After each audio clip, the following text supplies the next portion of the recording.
मैं देवों के देव महादेव की जागृत स्वयंभू प्रतिमा को समेटे महाकाल उज्जैन मंदिर बोल रहा हूं। मैं कितना धनी हूं कि मेरे परिसर में स्वयं महाकाल विराजमान है, जिनके श्री चरणों में काल भी अपनी गति रोक देता है, जिसकी जटाओं से मां गंगा निकलती है।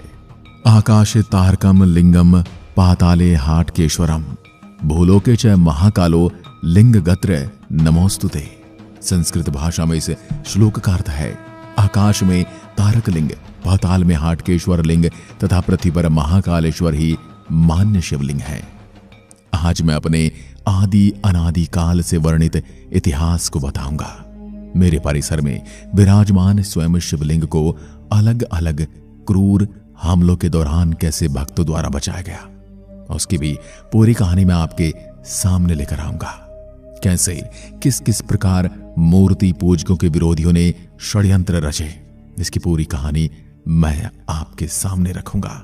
साथ ही मैं बताऊंगा कि क्यों मेरे यहां कोई भी राजा या मंत्री रात नहीं गुजार सकते, और जिसने भी रात बिताई उसके साथ क्या हश्र हुआ। इसके साथ ही मैं अपने पूरे परिसर की जानकारी आपको घर बैठे दूंगा।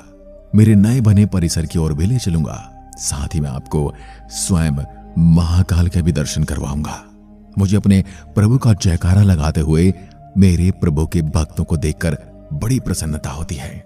मैं सभी से प्रार्थना करता हूं कि सभी एक बार अवश्य महाकाल लिखकर वीडियो की शुरुआत करें।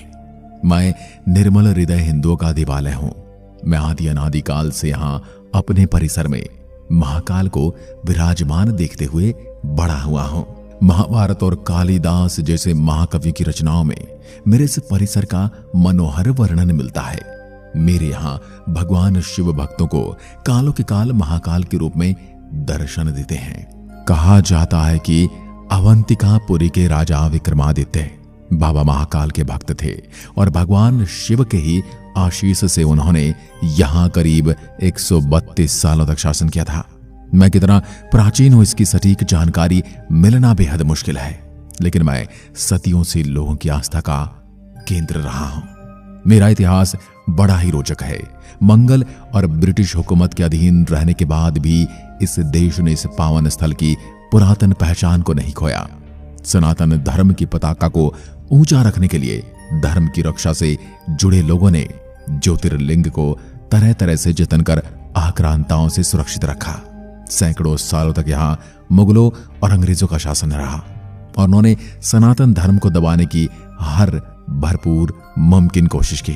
मंदिर तोड़े गए, मूर्तियां तोड़ी गई, कई जगह आतंक मचाकर लोगों पर अत्याचार किए गए, लेकिन इसके बावजूद आज भी सनातन धर्म को कोई बाल भी बांका नहीं कर पाया और आज भी पूरे विश्व में अपनी सुगंध से महक रहा है सनातन धर्म। अब मैं मेरे उस काले अध्याय की शुरुआत करता हूं जिसको मैं चाहकर भी भुला नहीं पाऊंगा। बात है 1235 ईस्वी की, जब दिल्ली की सल्तनत की जिहादी नजर मुझ पर पड़ी। दिल्ली के सुल्तान इल्तुतमिश ने मुझे पूरी तरह से ध्वस्त कर दिया था। आक्रमण के दौर में महाकाल मंदिर के गर्भगृह में स्थित स्वयंभू शिवलिंग को आक्रांताओं से सुरक्षित बचाने के लिए करीब 550 वर्षों तक पास में ही बने एक कुएं में रखा गया था और महाकाल को ऐसे क्रूर आक्रांताओं की वजह से कुएं के अंदर 550 वर्षों तक रहना पड़ा। आप इस मुस्लिम आक्रांताओं की तुलना पौराणिक कथाओं में बताए गए जानवर और राक्षसों से कर सकते हैं, जो बिना किसी बात के देवताओं से युद्ध करते थे और विनाश करते थे, बिना ही किसी प्रयोजन के, बिना ही किसी स्वार्थ के। बस उन्हें विनाश करने में आनंद आता था। यह बात सिर्फ यहीं खत्म नहीं हुई। जब दिल्ली की गद्दी पर औरंगजेब का शासन था, औरंगजेब ने मंदिर के अवशेषों से एक मस्जिद का निर्माण करवाया था। मंदिर टूटने के बाद करीब 500 वर्षों से अधिक समय तक मैं जीर्ण शीर्ण अवस्था में रहा। मेरे अंगों को समय समय पर इन क्रूर और दमनकारियों द्वारा नोचा जा रहा था। उसके बाद ध्वस्त मंदिर में ही महादेव की पूजा आराधना की जाती थी, लेकिन जब कई वर्षों के बाद 22 नवंबर 1728 में मराठा शूरवीर राणोजी राव सिंधिया ने मुगलों को परास्त किया, तो उन्होंने मंदिर तोड़कर बनाई गई उस मस्जिद को गिराया और 1732 में उज्जैन में फिर से मेरा निर्माण कर ज्योतिर्लिंग की स्थापना की। राणो जी ने ही बाबा महाकाल ज्योतिर्लिंग को कोटि तीर्थ कुंड के बाहर निकलवाया था और मेरा पुनः निर्माण करवाया था। इसके बाद राणो जी ने 500 बरस से बंद सिंहस्थ आयोजन को भी दोबारा आरंभ करवाया था। मैं कोटि कोटि धन्यवाद देता हूं राणो जी को, जिन्होंने मुझे एक नया जीवन दिया और मुझे मेरे अस्तित्व को बचाए रखने के लिए मेरे में एक नई ऊर्जा का संचार किया। महाकवि कालिदास के ग्रंथ मेघदूत में मेरी संध्या आरती का जिक्र मिलता है। साथ ही इस ग्रंथ में महाकाल वन की कल्पना भी की गई है। कहा जाता है कि उज्जैन के तत्कालीन राजा विक्रमादित्य ने मेरा विस्तार करवाया था। उन्होंने मेरे परिसर में धर्म सभा बनवाई जहां वह न्याय करते थे। ये समय मेरे लिए सबसे स्वर्णिम समय था और मैं उनकी न्याय प्रणाली का गवाह रहा हूं। राजा विक्रमादित्य ने कई प्रकार की प्रतिमाओं का निर्माण करवाया था। वहीं 7वीं शताब्दी के बाणभट्ट के कदम्बिनी में भी मेरे विस्तार का वर्णन किया गया है। 11वीं शताब्दी में राजा भोज ने देश के कई मंदिरों का निर्माण करवाया, जिसमें मेरा नाम भी शामिल रहा। उन्होंने मेरे शिखर को पहले से ऊंचा बनवाया। इसके अलावा मेरे निर्माण में काफी राजाओं का सहयोग रहा, जिसमें राजस्थान के राजा भी थे। राजस्थान के राजा जयसिंह द्वितीय ने 1280 में मेरे शिखर पर शिलालेख में सोने की परत चढ़वाई थी। साथ ही उन्होंने कोटि तीर्थ का निर्माण भी करवाया था। वहीं 1300 ईस्वी में रणथंबोर के राजा हमीर शिप्रा नदी में स्नान के बाद बाबा महाकाल के दर्शन करने पहुंचे थे।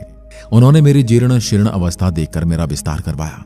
17वीं शताब्दी में मेवाड़ के राजा जगत सिंह ने उज्जैन की तीर्थ यात्रा की ओर यहां कई निर्माण करवाए।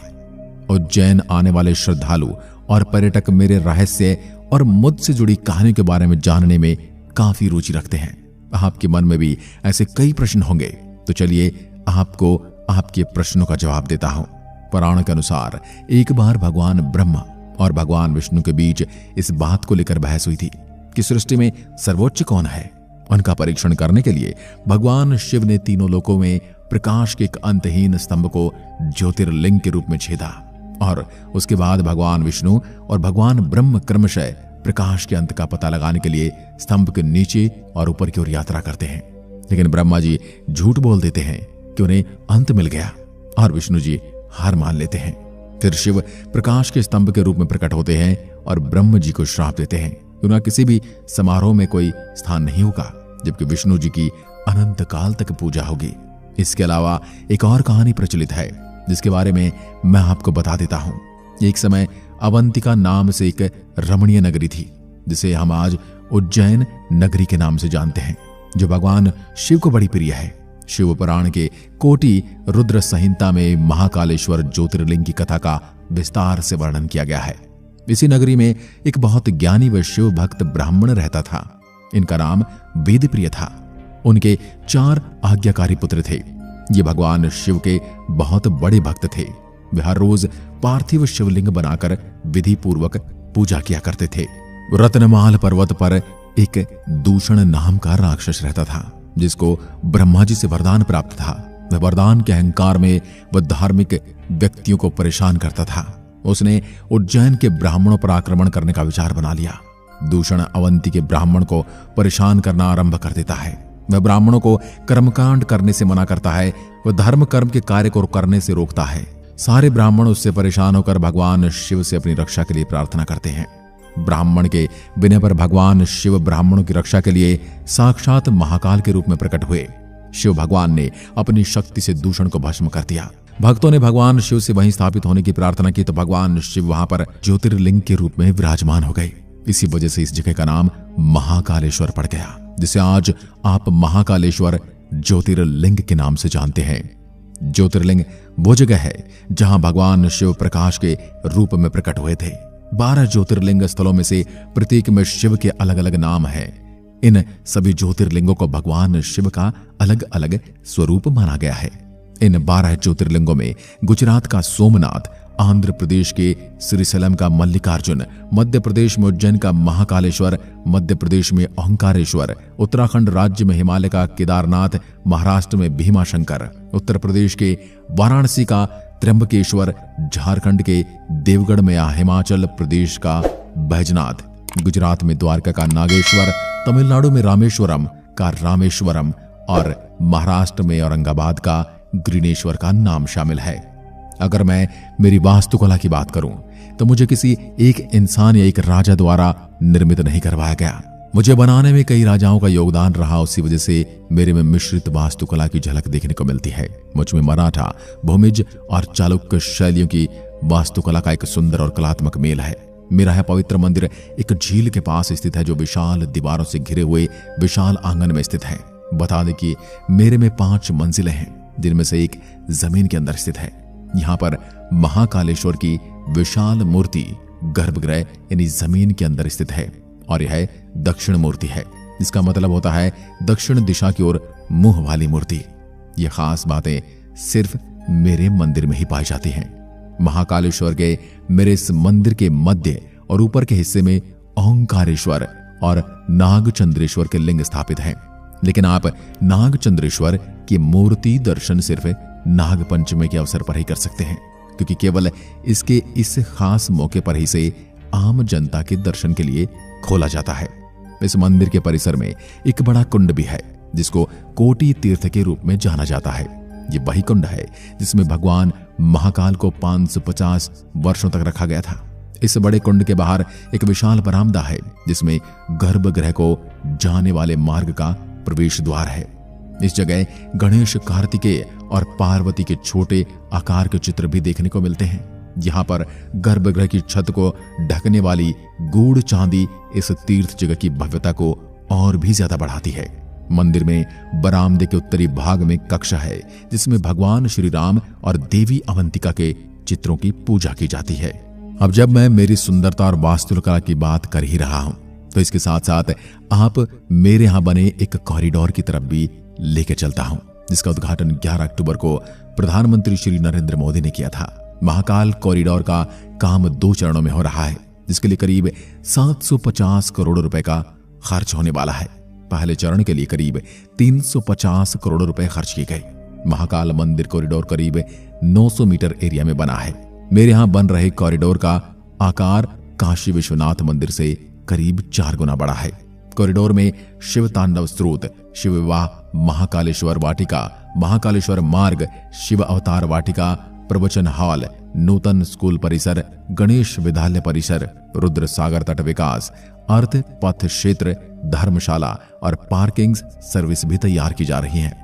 इससे भक्तों को दर्शन करने और कॉरिडोर घूमने के दौरान खास अनुभव होने वाला है।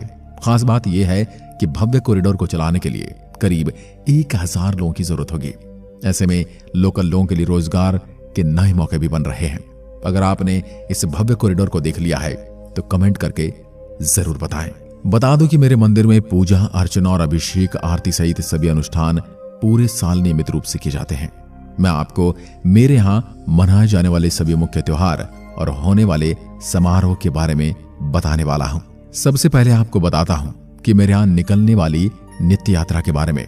नित्य यात्रा में शामिल होने वाले सभी भक्त यहाँ की पवित्र नदी शिप्रा में स्नान करते हैं। इसके बाद इस यात्रा में नागचंद्रेश्वर, कोटेश्वर, महाकालेश्वर, देवी अवंतिका, देवी हरसिद्धि और अग्रसेन वाड़ा के दर्शन किए जाते हैं। ये बहुत ही भव्य होती है और मेरे मन को प्रफुल्लित करने वाली चीजों में से एक है। अब बात करते हैं महाकाल यात्रा के बारे में। इस यात्रा की शुरुआत रुद्र सागर से होती है।